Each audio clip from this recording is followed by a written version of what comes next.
Hello and welcome to Under the Super Scope, where we take a look at some of the most famous games of all time and try to work out if they still hold up today. And this time we're not looking at one game, but rather four 3D Sonic games.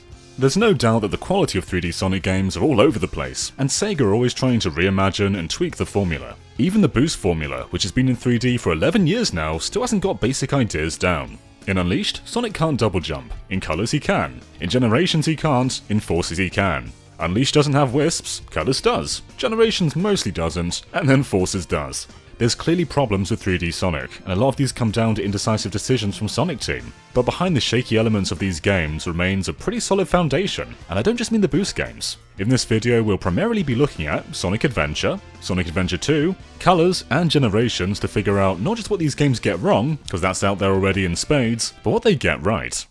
Sonic moves fast. It's part of what makes these games so exhilarating, but it comes at the cost of developers having to make larger levels to accommodate this. It takes Sonic 5 seconds to run through this area, meanwhile Mario gets this far in the same amount of time. So the terrain in Sonic games is often stretched to accommodate Sonic's abilities, but levels also generally have more bullet points to them. Like, let's compare 1-1 of 3D World to Emerald Coast and Sonic Adventure, both being the first levels of those games. So both levels have very similar openings with long stretches to test the controls. They also both put their life systems just ahead of enemies so you can learn what they do, one being rings and the other being a mushroom.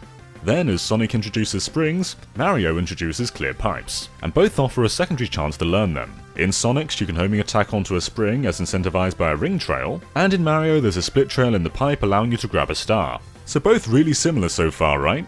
Well, the major difference is Sonic has travelled this far, whereas Mario's only gone this far. Both games aren't done teaching elements though, as Sonic gets a loop-de-loop, and Mario can either climb as a cat or platform up these stairs. Now from here, Sonic's given a long stretch to move around, and there isn't much danger going on here, but it's likely just trying to get the player used to Sonic's movement. Mario on the other hand continues to iterate on clear pipes. This time the enemies can use them, so you have to watch out for both sides. Now Mario's about to enter part 2 of his level, but Sonic still has a way to go, so let's put 3D World on pause. Sonic's shown how speed can sometimes be integral to progression, as you need enough speed to run up this wall.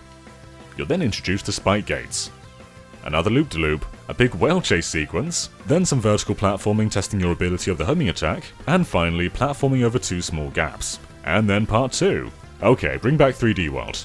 So Mario's actually got 4 options here. He can keep going forward and make his way to the end of the level, he can chase a bunny for a star, he can go in the pipe for a stamp, or he can climb all the way up to the top of this bell tower and get a Mega Mushroom. Sonic likewise has options, but both end up leading to the same place. He can either use his speed to get up this wall, skipping some platforming sections but rewarding him with a life, or he can platform atop some shallow water.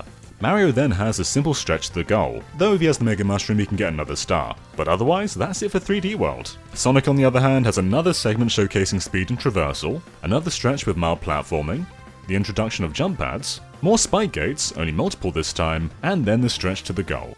So the Mario level clocked in at 2 minutes and 1 second, whereas Sonic lasted 2 minutes and 36 seconds, but there's definitely not just 35 more seconds of content in Emerald Coast.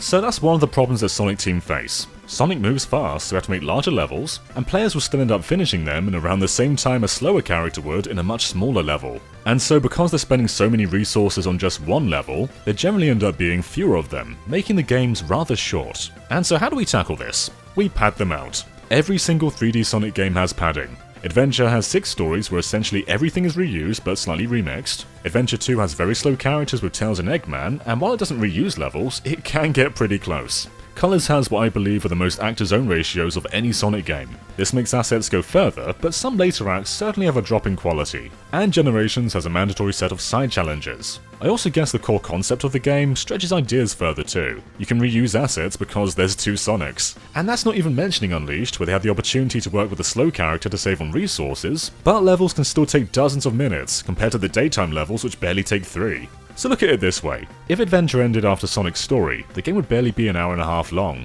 If Colors only had 3 acts per zone, it would barely be an hour.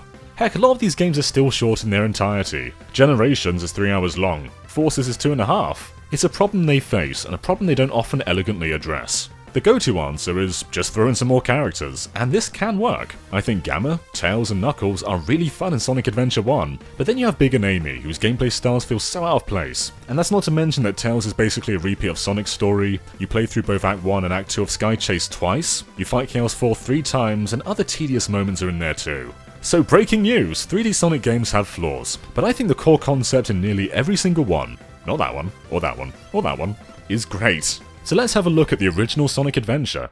For a first stab at 3D, apart from that, Adventure I think knocked it out of the park. It's not perfect, the camera isn't great, especially when levels open up, but you still get a really good sense of control over Sonic, arguably more than you do in modern titles. It also marked a massive shift in tone compared to prior games, where Sonic's basically in the real world now. And yeah, interacting with humans is a little weird, but running along coasts and through cities and ruins feels great for Sonic. And one thing Adventure 1 does better than any other 3D Sonic game is it allows you to exploit it and go off the beaten path, even if maybe not intentionally.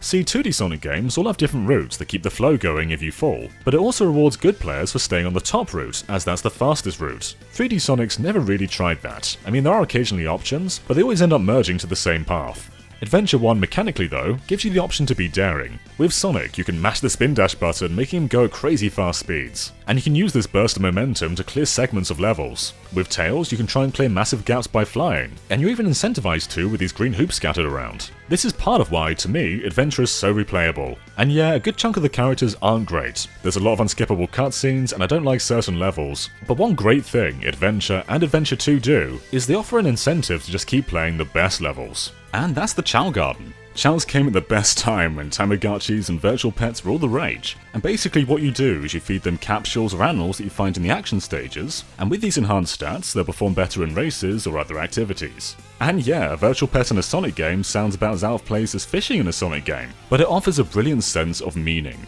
You want to raise your Chow, so you play whatever level you want. Are you going to grind your Chow on Big's levels? Probably not. So you just end up playing your favourite character in your favourite levels repeatedly, and you're rewarded for doing so.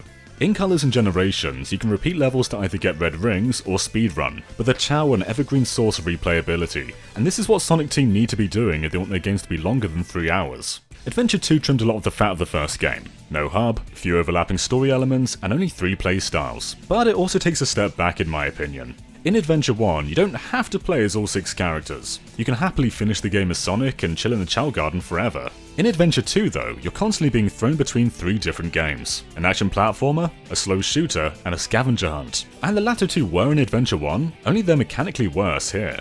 Gamma was still fast, and you're rewarded for getting high combos as you're on a timer, and racking up multiple hits gives you more seconds. It was a great motivator, and it felt right at home in Sonic. Tails and Eggman though are super clunky, and levels like the deserts do not feel friendly for them. Not to mention the combo mechanic feels less intuitive here, often resorting to just shooting enemies to open doors. There's even long stretches where docile enemies will just sit there and wait for you to shoot them.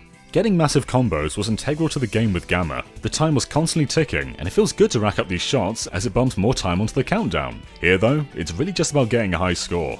Then there's Knuckles, who was flat out downgraded. There's still 3 emerald shards, but your radar only picks up 1 at a time. And some of these levels are just massive. There's no need for a level to be this big, especially when you could be right next to a piece at the top of the level but not know it because the radar's not picking it up. Mad Space is just bad, it's so big. More like Bad Space. So I think Adventure 1 is the more consistent game, but Adventure 2 has the better Chow Garden, especially on the GameCube version, and with the speed levels in Adventure 2 arguably being better, that sense of evergreen replayability is still in Adventure 2. If anything, it's amplified. These Sonic and Shadow levels are so focused, and with their more linear approach, the unforgiving camera of Adventure 1 is pretty much gone. There isn't really a bad speed level either. Adventure 1 has a few low moments, like the second half of Skydeck and this segment in Lost World, where the camera just doesn't know what to do. Even in the overworld, the camera will sometimes frame you in the wrong direction after a cutscene, which is just very poor design, but everything feels super sturdy in Adventure 2. Sonic and Shadow even do their best to start you from walking off the edge. Then there's the power-ups, like the Lightspeed Dash being so much easier to use in Adventure 2. In Adventure 1, you had to do this,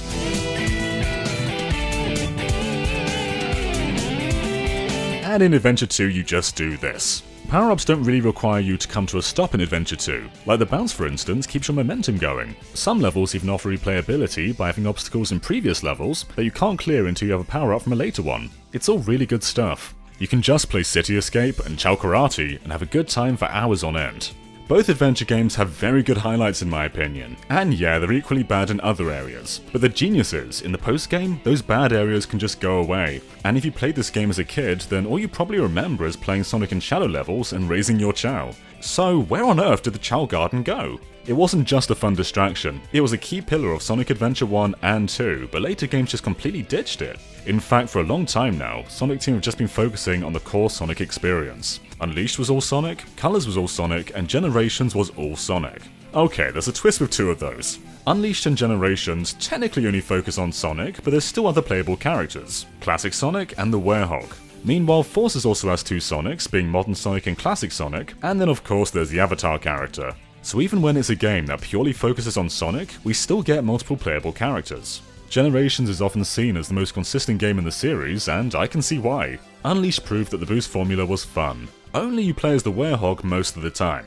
Colors successfully did a game of just the daytime levels, and it was heralded as one of the best 3D Sonic games. And so Generations takes that, merges it with Classic Sonic, and just kinda rolls with it. And I agree, it is one of the most consistent games. It perhaps suffers from opening level fatigue, with Green Hill, City Escape, and Seaside Hill all being represented, and you're also required to do a side mission in every level, and let's just say they vary heavily in quality. But Generations is almost an all-killer, no-filler 3-hour adventure, and both the classic and modern levels are incredibly fun to replay. Not just to take different routes to get all the red rings, but just for speedrunning purposes. Though the game is way too generous with its ranking, which kinda diminishes the speedrun incentives. Like, why should an average person replay a level when they already have an S rank? And this point here in Sky Sanctuary is a far too artificial way of encouraging different routes. Want all these red rings? Well, you clearly have to do the level 3 times.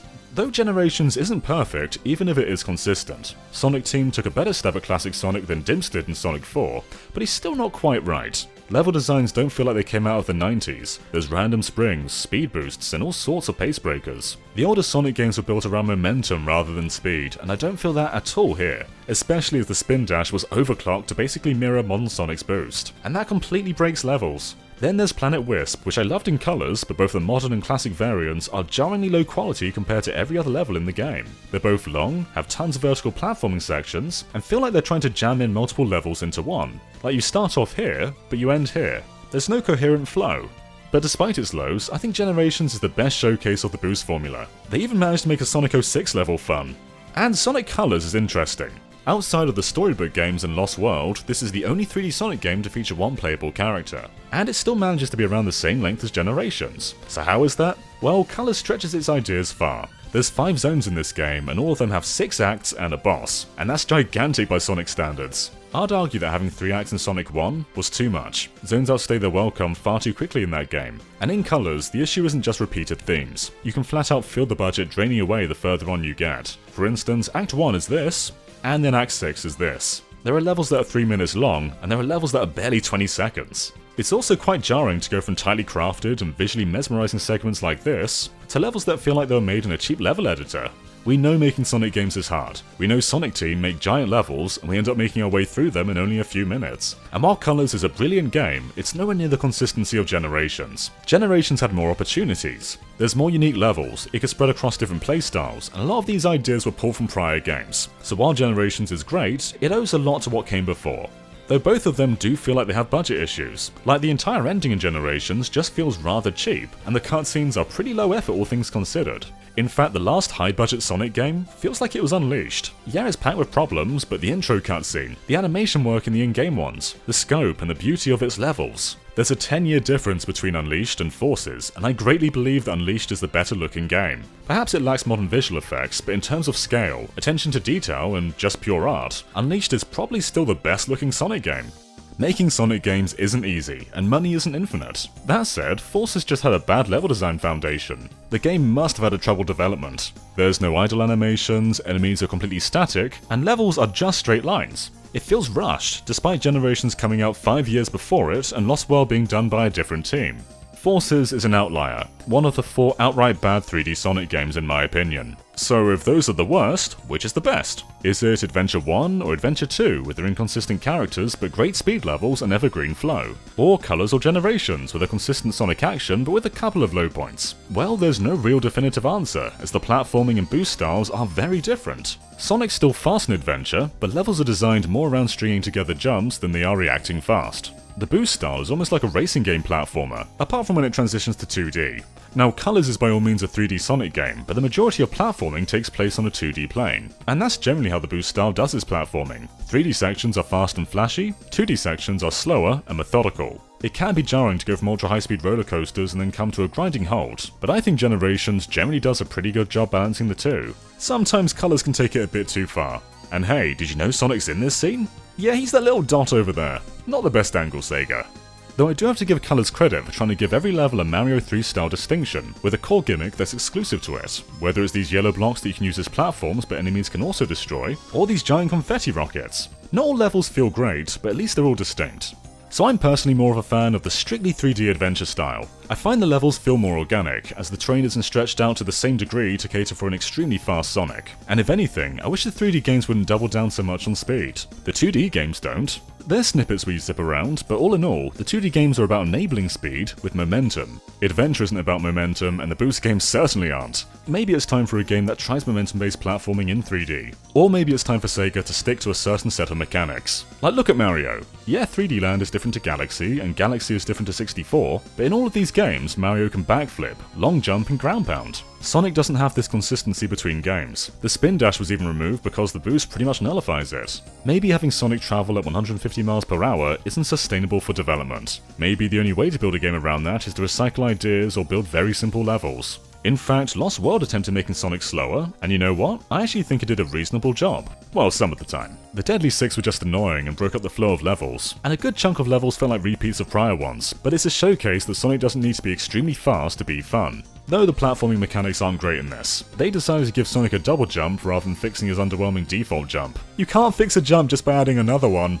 So I don't believe for a second that Sonic doesn't work in 3D. We've seen it work, over and over, but there's always something that holds it back. I'd like to see them take another stab at a smaller scale adventure, with a slower Sonic, but if it's another boost game, that's fine too. And also, don't be scared to use other characters that aren't Sonic, even though I know people complain about Sonic's friends. According to this poll, 60% of people want more playable characters such as Tails, Knuckles, and Gamma. Amy and Big didn't work, Mech Tails and Mech Eggman didn't really work either, but that doesn't mean never try again. Flying around as Tails and running and shooting as Gamma works if they're still playing within the principles of Sonic's core movement. Otherwise, it's just like you're playing a bunch of different games. In fact, I'd say it's less jarring to jump between Sonic and Tails in Adventure 1 than it is to go between modern Sonic and classic Sonic in Generations or Forces, just because those two handle so differently from each other. We know making 3D Sonic games isn't easy, but when done right, they can be absolutely fantastic. I've been burnt by Sega time and time again, but I'll always come back, because I've seen them get it right, and maybe one day they'll absolutely nail it. Now there's always Mania 2.